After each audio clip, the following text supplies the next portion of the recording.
Hey, what's up, guys? Nate from Crate with Nate. Have you ever been interested in the possibility of producing your own produce at home, specifically your own lettuce, leafy greens, things of that nature? Well, recently there's been a lot of interest regarding that topic, especially after some recent documentaries have come out. Most recently, the documentary called Poisoned on Netflix. That documentary and some other reports have kind of exposed how dangerous our actual food supply chain is here in the US, really specifically around our vegetables and more specifically around our leafy greens, things like lettuce, spinach, things of that nature. So if you're interested to see the solution that I came up with for my family on how we are now producing nearly 100% of our leafy greens in my own kitchen, please stay tuned for the next few minutes. Thanks.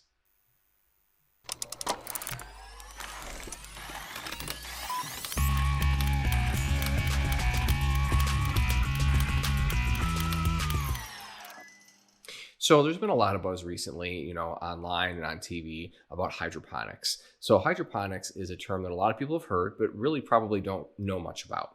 And like everyone else, I really didn't know much about it until I actually built my first hydroponic system.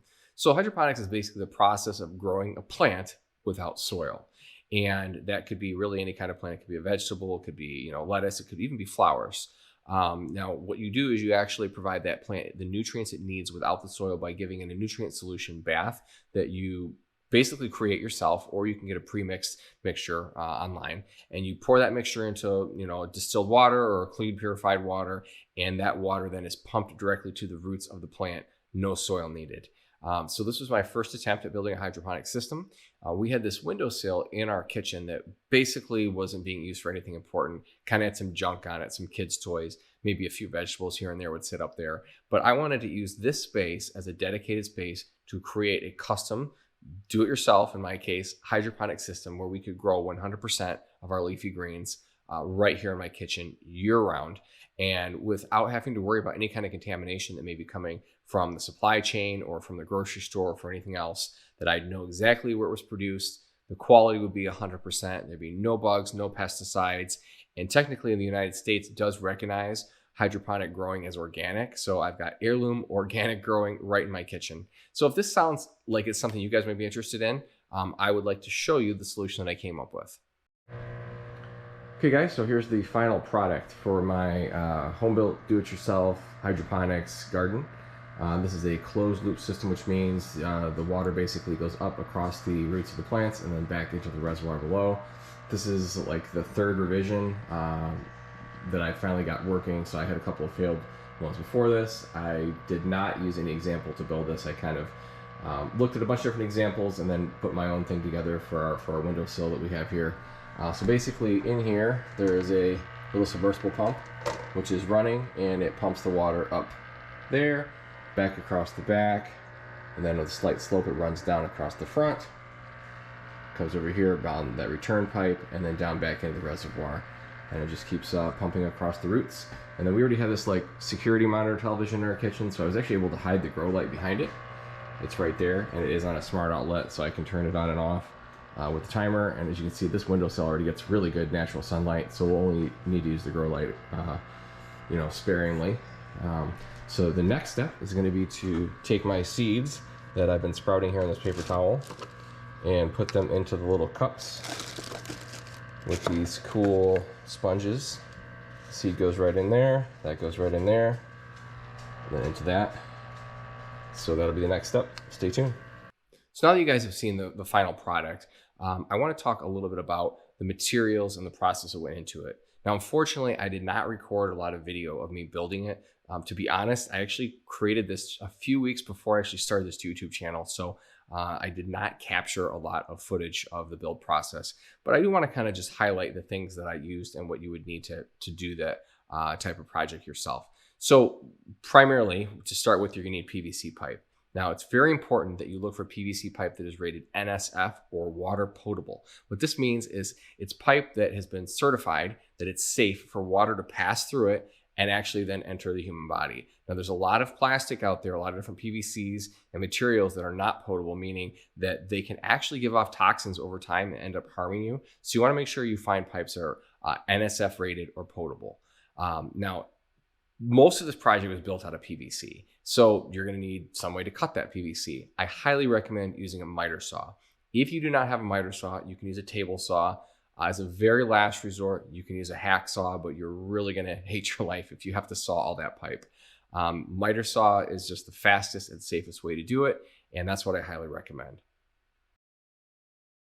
So another thing you're going to need is the reservoir, and that's the tank that holds all of your nutrient solution that you've created. And I recommend getting some sort of HDPE, which is high density polyurethane bin. It usually will have that stamped right on the bottom of the bin. I just picked one up at Target. I liked the way that it looked. It was a nice hard plastic. But just make sure you have HDPE bin, because that is a food safe plastic, similar to the potable pipes. You want to make sure that the plastic is safe for you to put your nutrient bath solution in, so none of the toxins from the plastic leach into your plant's roots. Next, you're going to need a couple of pumps. You're going to need a water pump and an air pump. The water pump is going to pump the liquid solution up to wherever the beginning of your piping is, and then however you have it set up, assuming gravity is going to be part of your design, it will carry that solution across the roots and then back down another pipe into the closed system, into the reservoir. You're also going to want to have an aerator, an air pump, very similar to the ones that use in fish tanks. You want to make sure there's enough oxygen in that nutrient bath, and that air will kind of get pushed in through bubbles from that air pump up into the roots. And this is very important, because if you don't use this, you can get things like root rot, you can get funguses. So you want to make sure your plants have plenty of air to breathe. So in addition to the PVC, you're going to need these things that are called bulkheads. These bulkheads are basically little black, almost like a gasket or seal that connects right between the PVC pipe and the reservoir. And this just helps give you a nice watertight fitting, watertight seal, so that none of the water leaks out of the tank or out of the pipes. Now, I'm going to mention this. I've tried probably 3 or 4 different models that were listed on Amazon, and this is the only one that I got that actually made a watertight seal between the reservoir and the pipes. And I think it's because this particular model actually has a threaded kind of like screw interface that you tighten down, and the tighter you make it, the better the water seal. So I'm going to put the link here in the comments. I recommend using this one for sure.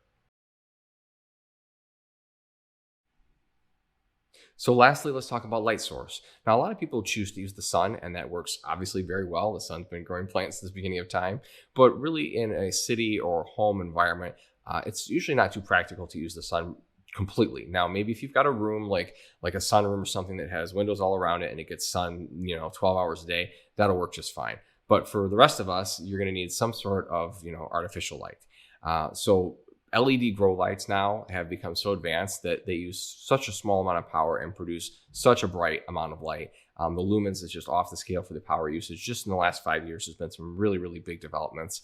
And I think you can really get a decent light for under $100. I'm going to go ahead and link the one that I got in the comments. And for lettuce, I recommend getting like a full spectrum white based light. There's a lot of evidence out there that people go back and forth saying that red light and blue light is better, or white light. But really, I believe, at least in my own experience, the white light spectrum has produced way more lettuce than we could possibly eat. Plus, you really don't want to have this bright red light in your kitchen or in your living room. So I recommend going with this particular full spectrum white light here that I purchased on Amazon. I think it'll work great for you guys.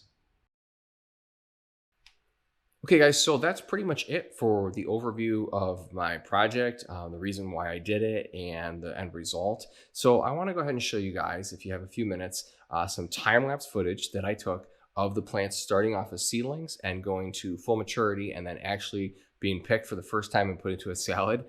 So if you're interested in seeing that, please hang out for the next few minutes. And again, as always, if you have any questions, please go ahead and fire those off in the comments. I will respond as quickly as possible. And if you found this video helpful or informative, please think about giving a subscribe to my channel. I'm a new channel, and I really appreciate all the help I can get and all the attention. And as always, I appreciate you guys' time. Thanks a lot. Now stay tuned for the video.